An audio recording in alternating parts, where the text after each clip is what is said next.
Maka fikih ini untuk memberi hukum itu, kalau fikih itu menstatuskan dulu. Ini orang boleh jamak itu karena masyaqqah apa karena safar. Lalu kalau setelah karena safar itu karena jaraknya apa tingkat masyaqqahnya. Kalau karena jaraknya ya tidak juga. Tidak juga gini maksudnya. Mungkin Anda tidak pernah terpikir begini. Kalau saya mau ke Jakarta, kemudian sampai Purworejo itu sudah waktu zuhur. Saya boleh nggak zuhur di situ sama masak? Boleh kan? Padahal perjalanan saya belum capek. Artinya nunggu boleh jamak itu setelah kita menempuh jarak itu apa menuju? Sedang menuju dan niat. Sedang menuju dan niat. Misalnya saya mau ke Jakarta, saya orang Sleman mau ke Jakarta, itu. Assalamualaikum warahmatullahi wabarakatuh.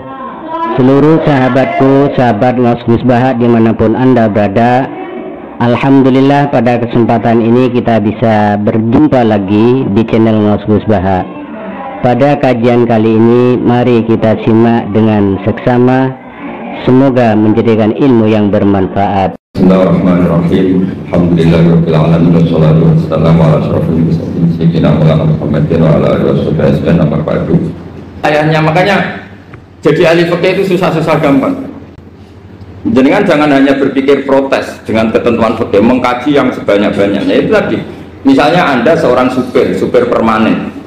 Supir bis terutama, kalau truk kan bisa leha-leha, kalau bis kan ada deadline-nya ya waktu. Seperti bis jurusan Surabaya Semarang, saya kan sering naik bis jurusan Surabaya Semarang. Kadang-kadang supirnya melihat saya tanya, "Gus, saya ini supir. Saya ini Ramadan itu gimana ini?" Ya saya sudah ngerti setengah nakal, dan senengnya dijawab rasa poso ya saya tahu. Tapi masalahnya secara fikih kalau kamu mengatakan kamu harus puasa terus, kamu melanggar konstitusi ilmu. Memang musafir punya diskon? Boleh? Tidak puasa. Pertanyaannya, bayarnya kapan? Wong Syawal ya nyupir lagi, Dzulqa'dah nyupir lagi, nanti sampai Ramadan ya. Nah terus, ya pas kamu cuti, biasanya cutinya pas sakit, boleh diskon lagi karena sakit. Coba. Nah, andai kan Anda jadi ahli fikih milih zaman. Lo kalau orangnya soleh terus kayak ustadz di sini kayak dosen UI kan, masa dosen UI Universitas Islam nggak Islami kan nggak mungkin. Mungkin memilih poso kan. Masalahnya ini kan hukum untuk orang kebanyakan, nggak boleh hukum musuh gak kuat. Bu, sahur jam 3:30 ngombe vitamin pokoknya harus kuat. Itu udah hukum, itu saran. Hukum itu beda dengan saran. Hukum itu hanya berpijak musafir itu boleh iftar. Kalau saran memang boleh, ya usahakan kamu makan 3:30 pas fit, nyupir. Terus kalau nyupir selesai jam 10, nanti istirahat. Memangnya majikan bisa ngatur jamnya? Itu fikih. Maka menjadi perdebatan, yang namanya pergi itu apa? Menurut Imam Syafi'i, pergi itu ya dari rumahnya ke tempat yang asing, yang tidak wilayahnya, namanya pergi. Menurut Imam Ahmad bin Hanbal enggak. Pergi itu tidak kerja. Jadi orang yang supir yang seperti itu namanya tidak pergi tapi kerja. Tanyakan ke publik, misalnya jenengan ke UI, istri kamu atau suami kamu ditanya, istri kamu kemana? Kira-kira jawabnya bilang pergi jalan-jalan apa bilang kerja? Kerja. Makanya kata Imam Ahmad bin Hanbal, mudi mustafar atau orang yang berprofesi, yang profesinya memang harus pergi kayak traveling atau supir, maka itu namanya tidak pergi, namanya itu kerja. Karena apa? Sekali distatuskan pergi, maka ikut status yang dikatakan Allah dan Rasul, dapat diskon, boleh tidak puasa. Maka terus kita debat tentang definisi. Nah, definisi ini penting karena yang menjadikan hukum rubah itu definisi. Misalnya gini, mbak ini ngaji saya, statusnya kalau pakai status saya ajnabi, orang lain bapak ajnabiyah, maka hukumnya saya melihat bapak ini haram karena statusnya ajnabi melihat ajnabiyah yang tidak mahram. Tapi kalau di fikih itu ada statusnya. Di antara lelaki boleh muwajahah sama perempuan adalah 1 untuk belajar, 2 untuk muamalah, 3 untuk kesaksian, 4 untuk pengobatan. Itu kan ada pengecualian. Sehingga statusnya sekarang Mbak itu belajar, apa ini melihat Gus Bah atau Gus Bah itu mengajar atau gimana? Itu statusnya bisa rubah. Makanya kalau sebetulnya kalau kita marung di warung misalnya Padang, kita nggak pilah-pilah, kebetulan pelayannya perempuan itu masih bisa dikilah secara fikih. Saya muamalah marung, cuma kebetulan penjaganya. Tapi masalahnya Pak ini punya daftar penjaga yang cantik, itu yang masalah. Maka pertanyaannya itu, marung ke situ demi marung, apa demi melihat? Tidak jawab saja. Demi marung apa demi melihat? Kalau demi marung supaya kenyang, penjaga yang sangar-sangar juga banyak. Akhirnya kalau demi makan, penjaga yang cowok kan banyak. Kalau demi melihat, berarti yang dihitung kan niatnya. Berarti karena muamalah apa karena melihat? Melihat. Itu status. Jadi makanya kalau mudi musafar itu namanya orang pergi atau orang kerja? Orang kerja. Maka menurut pikirannya Imam Ahmad bin Hanbal, seperti itu harus puasa. Karena dia adalah pekerja, bukan musafir. Lalu dalam masalah jumlah 3 hari misalnya, kalau dalam fikih kita, nggak saya kenapa ngomong fikih terus ya, karena banyak yang melupakan fikih. Jenengan pergi haji, zaman Nabi haji itu jamak dan qashar terus. Padahal hajinya Nabi itu, haji itu minimal kan berapa hari minimal itu? 9, 10, 11, 12. Sebenarnya haji itu minimal hanya 4 hari. Karena 13 Dzulhijjah bisa nafar apa? Awal. Kalau nafar awal berarti nggak ada kewajiban nafar sani. Berarti yang wajib betul kan 9, tanggal 9 wukuf di Arafah, terus 10 biasanya ifadah sama balang jumroh apa? Akobah, terus 11, 12 itu kan sudah boleh cabut karena apa? Nafar apa? Awal. Berarti nggak usah nafar apa? Sani. Berarti hanya berapa? 4. Tapi Nabi haji di Mekah Medina itu sampai 40 hari karena perjalanan. Pertanyaannya, ketika Nabi menjamak dan mengqashar itu cara Imam Syafi'i lis safar. Karena Nabi orang Medina datang ke Mekah dengan jarak 460 kilo, maka Nabi boleh jamak dan qashar. Jadi pikiran Imam Syafi'i, jamaknya Nabi itu lis safar karena pergi. Cara pikiran Imam Malik enggak, jawabnya Nabi itu lin nusuk. Nabi menjamak sholat itu karena melakukan ibadah haji. Efeknya adalah orang Mekah kalau haji itu cara Imam Malik meskipun jaraknya dekat boleh apa? Boleh apa? Qashar, boleh jamak qashar. Lalu terus ada pertanyaan fikih lagi. Lalu jamak qashar itu karena pergi apa karena masyaqqah? Karena repot. Coba kalau sampean kira-kira jawab. Misalnya kita orang kaya bawa uang 1 miliar naiknya Alphard, ada supirnya, ada ajudannya, pergi di jarak 100 kilo. Masyarakatnya kan tidak ada sama sekali, apalagi di tol kebetulan nggak macet. Kira-kira boleh jamak nggak? Boleh, karena pergi, tapi kan nggak ada repotnya sama sekali.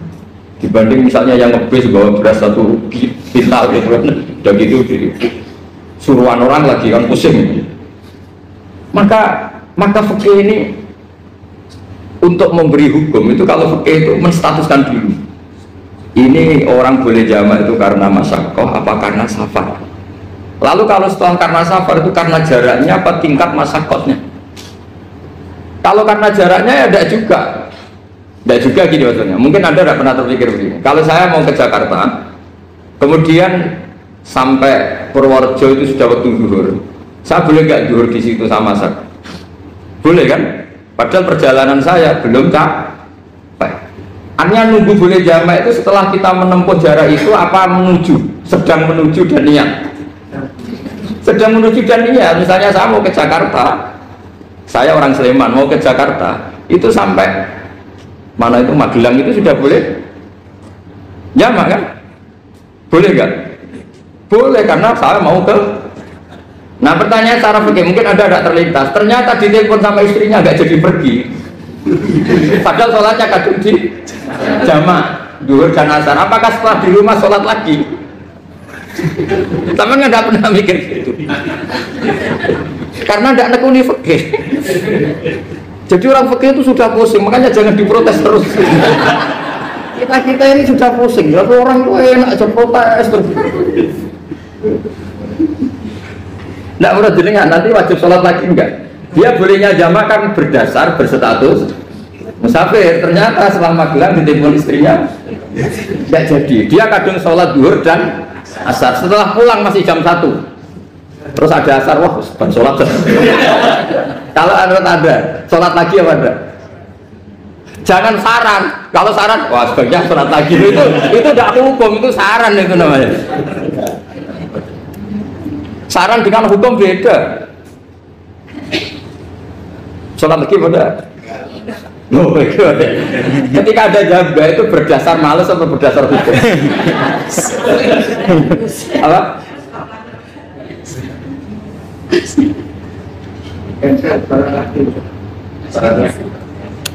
Nah kalau Anda sholat lagi, pertanyaannya gini, Allah itu tidak punya tradisi mewajibkan 2 kali. Pertanyaan fikihnya mesti gitu. Dan saat Anda di Magelang menjama itu melakukan sesuatu yang disahkan oleh agama. Berarti pas Anda jamak 2 asar, sesuatu pas melakukan itu kan berstatus sah dan boleh. Meskipun setelah itu ada masalah, istri kamu nelpon terus pulang. Tapi pas itu kan sudah dinyatakan oleh malaikat sah, Anda sudah 2 dan asar. Kalau melihat itu tidak wajib mengulang. Tapi bisa saja malaikat ada yang usil. Itu sah karena Anda berstatus musafir. Berhubung status Anda hilang, maka poin Anda sudah sholat juga hilang. Kamu milih fikih yang mana?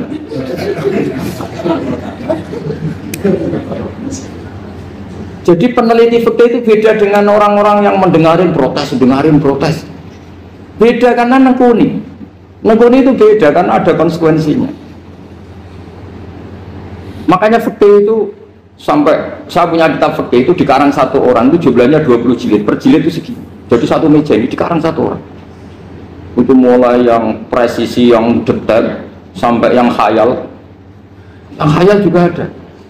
Yang khayal itu tadi beliau banyak menghayalkan diri. Suatu saat Anda datang ke Mekah itu hanya butuh waktu 20 menit. Zaman itu belum ada pesawat. Lalu boleh gak jamak, boleh gak nakal. Nakal itu begini. Sama orang kaya punya jet pribadi, misalnya Anda Ronaldo masuk Islam, orang kaya. Itu bisa gak puasa. Karena begini. Misalnya dia orang, contohnya orang Arab ya. Orang Arab, jangan orang. Nah, contohnya itu dibalik saja. Di sini itu kalau imsak jam berapa? Imsak Ramadan jam berapa? 3:30 aja biar aman ya. Kalau 3:30 kan masih imsak. Dia terbang ke Mekah. Jadi orang sini puasa jam 5 kan mulai puasa, dia terbang ke Mekah kan masih malam. Makan terus dia. Mekah mau ada matahari terbang lagi ke barat. Karena dia menghindari berstatus puasa. Atau sebaliknya, dia orang Mekah jam 12 puasa. 12 siang puasa. Dia, wah kalau 6 jam lagi buka, bisa berapa saya. Terbang ke Indonesia. Ke Indonesia terbang baru 1 jam, di sini sudah buka. Itu khayal. Jadi itu ada khayalnya. Itu lama dulu sebelum ada pesawat sudah mengkhayal gitu. Bolehkah orang yang di Masyrik ke Maghrib demi itu? Kalau Anda jadi Raja Salman jam 1 kok sudah nggak kuat apa? Puasa, itu diberi saran terbang ke Indonesia. Itu kalau pakai jet kan nggak sampai 9 jam, 1 jam ke Jakarta. Sudah ada wow akbar. Bukan. Boleh enggak? Belum mau kamu enggak bilang, oh enggak boleh. Wong di Jakarta sudah huru bisa sih. Masa sudah matahari terbenam orangnya enggak boleh? Bukan. Leja. Apa? Kalau resikonya gini, sampean mungkin nggak mikir, resikonya gini, kalau dia berstatus musafir, bolehnya buka karena musafir, pertanyaannya dia wajib bayar. Kan musafir bolehnya kodok nanti harus bayar, tapi kalau dia buka normal kan tidak harus bayar. Beda, efek pakainya beda.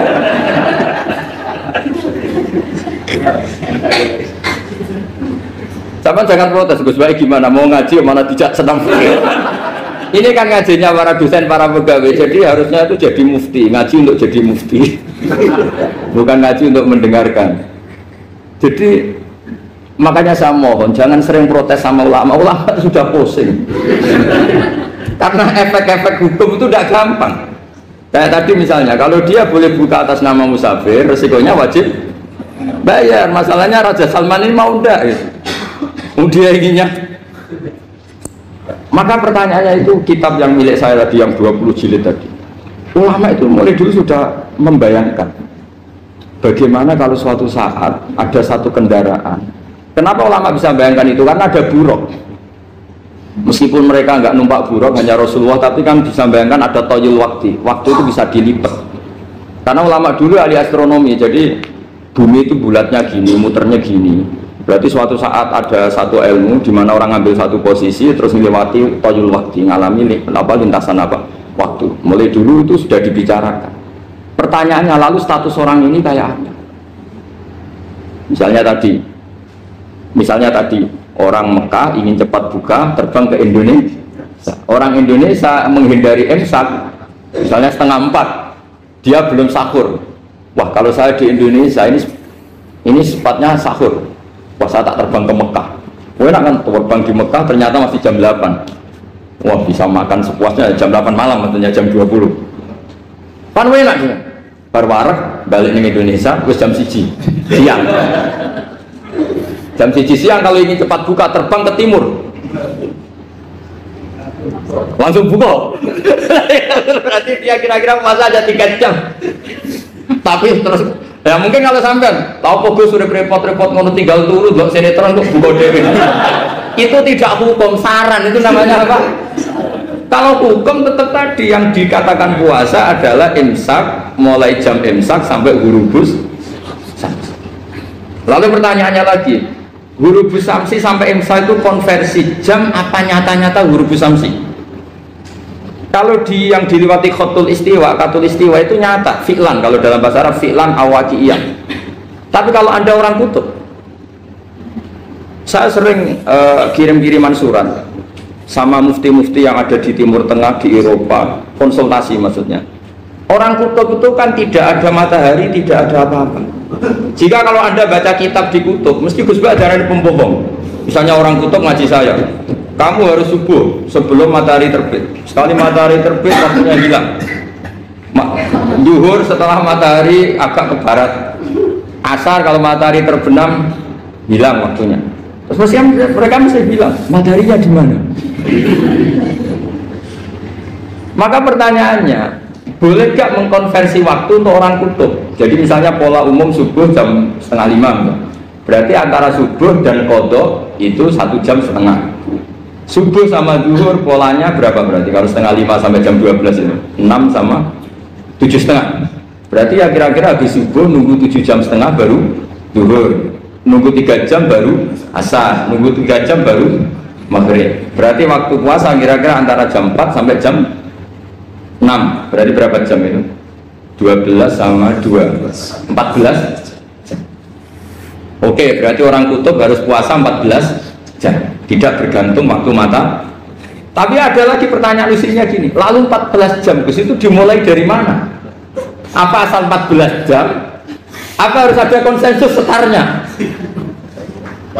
Masih ada PR lagi. Menurut kamu gimana? Ada konsensus setarnya dimulai jam 4 dini hari. Apa asal jumlahnya? Imsak 14 jam. Mikir lagi kan? Itu di Denmark itu ada satu musim di mana siang terus sampai sekian bulan. Siang terus sampai orang sana itu capek. Kenapa ada siang terus? Logikanya kan tadi bumi itu saya juga belajar falak, belajar astronomi. Kalau tepaan kamu di sisi yang barat agak utara atau agak selatan, matahari ini nyentron terus. Jika bumi molak-malik ya kamu kesentron terus karena kita ini kan tepaan di katulis istiwa, di khotul istiwa. Sebenarnya khotul istiwa itu bahasa Arab dari kata khotul istiwa. Khotul itu garis, istiwa itu tengah. Nah, Islam itu oleh Allah memang dipilih di tempat paling top yaitu Mekah. Mekah Ka'bah itu suratul ardi. Jadi sebelum ditemukan ilmu astronomi itu Nabi sudah menghentikan Al-Ka'bah suratul ardi. Ka'bah itu pusarnya bumi. Sehingga di Ka'bah itu satu-satunya area yang terbebas dari medan magnetis. Karena dari utara dan selatan benar-benar di tengah. Maka potensi jam paling akurat di dunia itu hanya jam yang di Mekah itu. Karena apapun akuratnya teknologi di Amerika atau Jerman, karena jam itu dari logam tetap ketarik medan apa? Magnetis, entah berapa 00, tetap kena. Misalnya jam di Jerman lebih dekat mana kalau Jerman? Mesti ketarik medan magnetis, entah berapa kadarnya. Karena materi jam dari logam. Sementara di Mekah karena di tengah itu terbebas dari medan apa? Magnetis. Nah, sehingga yang segaris dengan Mekah kayak Indonesia itu semuanya khotul istiwa. Nah, kalau khotul istiwa normal itu artinya ya 12 siang secara umum ya 12. Sehingga ulama Indonesia kalau ngaji itu lebih gampang, lebih tidak dianggap bohong. Karena ya ada terbitnya matahari, ada zawalus syamsi, ada hurubus syamsi. Coba kalau kitab itu Anda baca di kutub utara sama kutub selatan, murid kamu bingung semua. Ini gimana Ustadz, tidak ada matahari kok semuanya diukur pakai matahari. Lalu pertanyaannya dikonversi kan? Pertanyaannya kalau dikonversi pakai apa tuh? Asal 14 jam, apa harus sepakat dimulai jam berapa? Milih mana? Milih sepakat. Pertanyaannya kalau sepakat, ukurannya siapa yang jadi ahlul halli wal aqdi?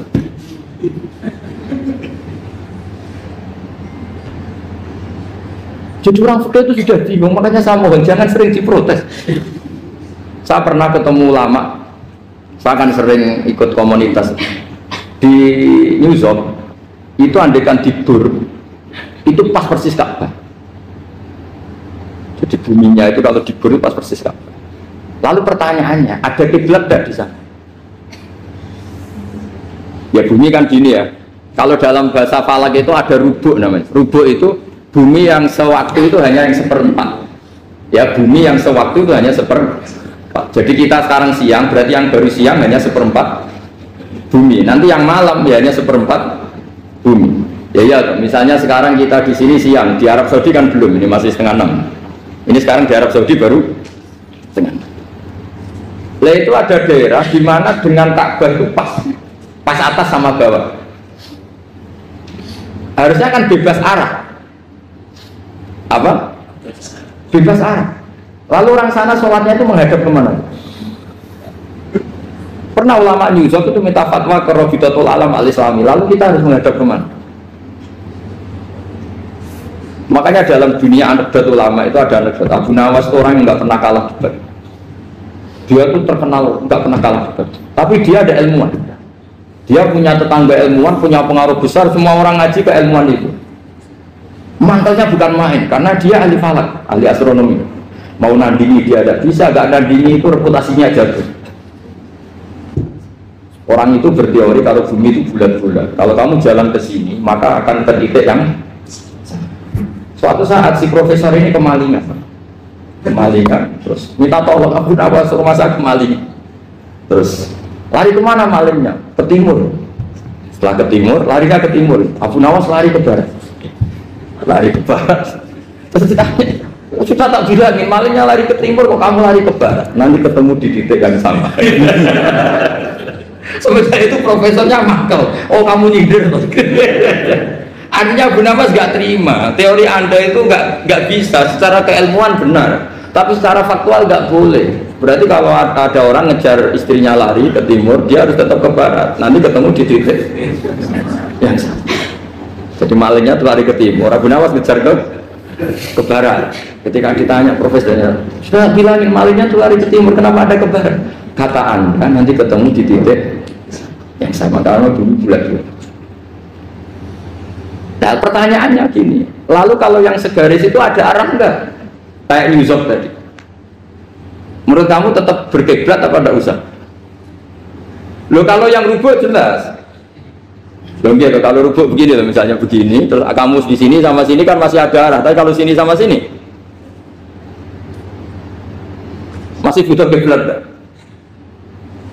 Lalu sama tidak usah protes, orang fikih sudah pusing, tidak usah diprotes, karena yang dipikir itu macam-macam.